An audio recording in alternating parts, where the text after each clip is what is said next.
J'ai choisi de faire un spectacle sur Nina Simone pour plein de raisons.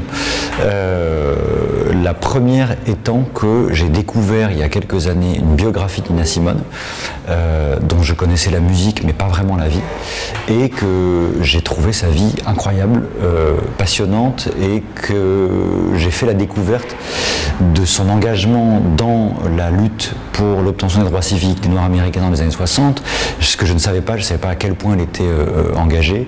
J'ai découvert qu'elle était l'arrière-petite-fille d'une amérindienne Cherokee. J'ai découvert qu'elle portait en elle 4 siècles d'histoire coloniale, que raconter son histoire, c'était aussi raconter l'histoire de la conquête des Amériques par les colons européens au XVe siècle, que c'était tenter de raconter de l'intérieur la lutte pour les droits civiques, et qu'il y avait une tension là entre un individu, entre l'histoire de quelqu'un et la grande histoire. Et c'est ce qui m'intéresse, en tout cas ces dernières années, dans le travail que je fais avec la compagnie, c'est voir comment est-ce qu'on peut raconter, à travers l'histoire d'un individu, quelque chose qui le dépasse.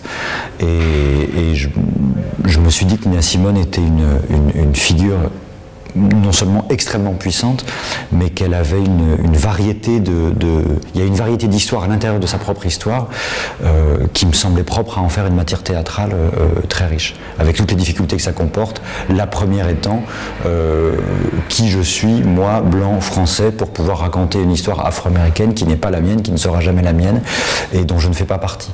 Et donc très rapidement, s'est imposé que si on faisait ce projet, il fallait le faire avec des gens dont c'est l'histoire aussi, c'est-à-dire une équipe afro-américaine. Et dans le processus d'écriture qui est le mien, jusqu'à aujourd'hui, je travaille avec les acteurs, j'écris avec les acteurs écrivent avec moi les spectacles concrets. Et donc là, c'était très clair que, voilà, moi j'ai fait mes études de l'histoire afro-américaine, mes études de la vie de Nina Simone, mais il me manquait des choses.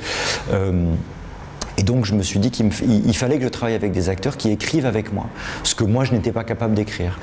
Et c'était essentiel, sinon je pense qu'on serait tombé d'une part dans un folklore, dans une idée de ce qu'est l'histoire afro-américaine. Évidemment, on serait de plein pied dans une appropriation culturelle, pas réfléchie, pas pensée.